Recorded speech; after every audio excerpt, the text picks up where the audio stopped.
All right, let's dive in. 3 people on Sunday were killed as the Bite of Seattle was winding down. This is at the Seattle Center where the Space Needle is, iconic part of the city. And just after 6 o'clock, gunshots rang out. And ultimately, 3 people were killed, at least 4 others injured. I say at least because there was some contradiction even in the late morning press conference today on Monday from the mayor as to whether or not there might be an eighth victim or not, somebody that showed up at a hospital with injuries. We have a 15-year-old boy now charged in this shooting. The exchange of gunfire, um, potentially could be gang related. We don't know at this point. And one of those injured and now released from the hospital may, in fact, be one of those who returned gunfire. Whether or not that return gunfire is responsible for any of the other injuries, we don't know yet. A lot of these questions are still out there. And city leaders on Sunday night, I was watching on X to find out when that press conference was going to happen. My phone started blowing up shortly after the initial gunfire. I had a friend whose daughter was at the Bite of Seattle and was very concerned about her. It wasn't until 11 o'clock on Sunday evening that finally we had a press conference, and we had Seattle Mayor Katie Wilson and police officials, Governor Bob Ferguson, Congresswoman Pramila Jayapal, all standing up there to face the reporters who had been waiting, again, more than 5 hours for some answers. So, right off the bat, as Seattle Mayor Katie Wilson started this press conference, she starting right in railing against gun violence. We have to do something about gun violence. Reporters weren't having it, though. It was quite interesting. And I'm going to share this exchange with you because this reporter, I think it was a reporter from Cairo TV, who, initially interrupted about a minute into Mayor Wilson's railing against gun violence and not providing information that reporters had waited 5 hours to get, interrupted her. So, this video I'm going to share with you is courtesy of Discovery Institute's Jonathan Cho, who posted the entire press conference on his X page. Thank you for your patience as we've been working to make sure that we can provide accurate information. I'm sorry that we're having to gather here tonight under these tragic circumstances. What happened here today at the Seattle Center was an unbelievable tragedy, and a horrific act of violence. My heart right now is with the victims and their families and with everyone in our community who is reeling from what happened here today.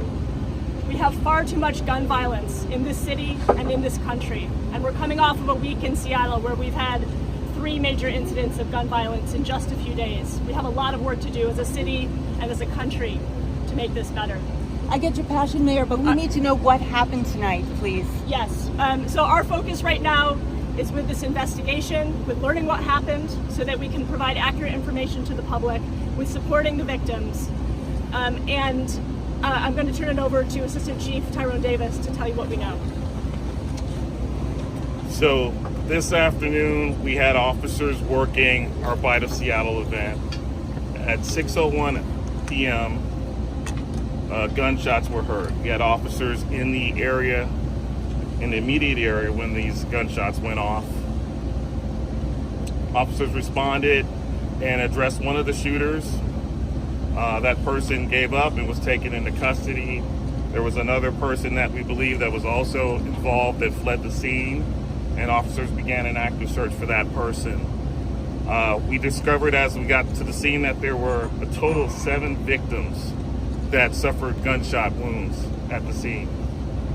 Officers immediately began to perform CPR and first aid on several victims. We had a total of 4 victims that were transported by the Seattle Fire Department to Harborview Medical Center. We had another two more victims that remained on the scene and were unfortunately unable to survive their injuries. So that's a total of 7 victims. We had another victim that later showed up at the University of Washington Medical Center with also a gunshot wound. One of the victims at Harborview Medical Center did not survive their injuries. So now we have a total of 3 fatalities out of those 7 victims. So again, highly unusual after you have what they call a mass shooting in the city of Seattle, bite of Seattle, to wait 5 hours to have to get some answers. We didn't even know if there was still a suspect outstanding at that point. That's what the rumors were, that there was one in custody and one outstanding. So people were like, okay, tell me who we're looking for. Give me some description. What was this person wearing? Who should we be watching out for? Is there still a danger to the community?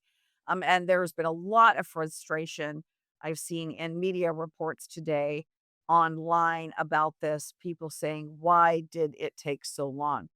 Now, my colleague Randy Diamond, who writes up stories for the city of Seattle for our Center Square Washington page, is putting up an article with the very latest on this today.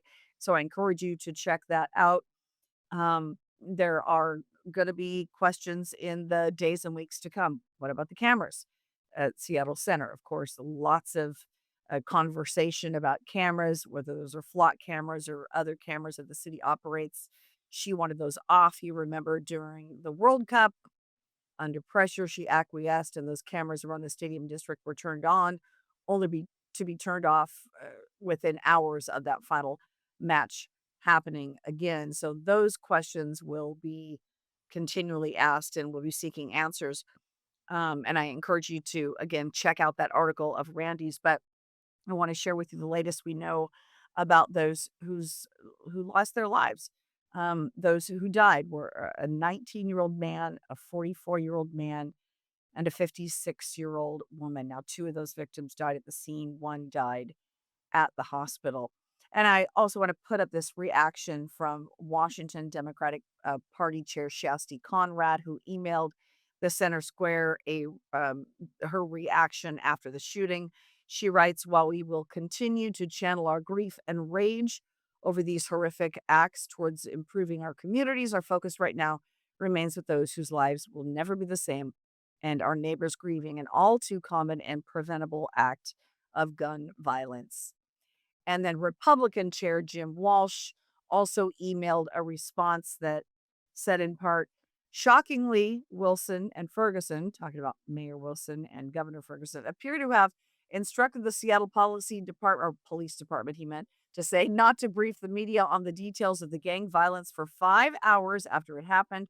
One SPD officer was caught on camera telling reporters that no briefing would take place until dignitaries arrived. Wilson and Ferguson's slow response last night is an embarrassment for everyone in Washington. That, again, is the response from Republican Party Chairman Jim Walsh to that delay that took place. I did watch that press conference late last night as the governor stood there and Congresswoman Pramila Jayapal were there. I was kind of wondering why it was necessary to have them there if it wasn't just for the appearance sake of, yeah, they wanted to show up because this is kind of a big deal. I'm not sure if waiting for them is the reason why it had to be a 5-hour delay to get this important information out about a mass shooting was entirely necessary. So I know that our colleagues will be continuing to press for answers on that in the days and weeks to come.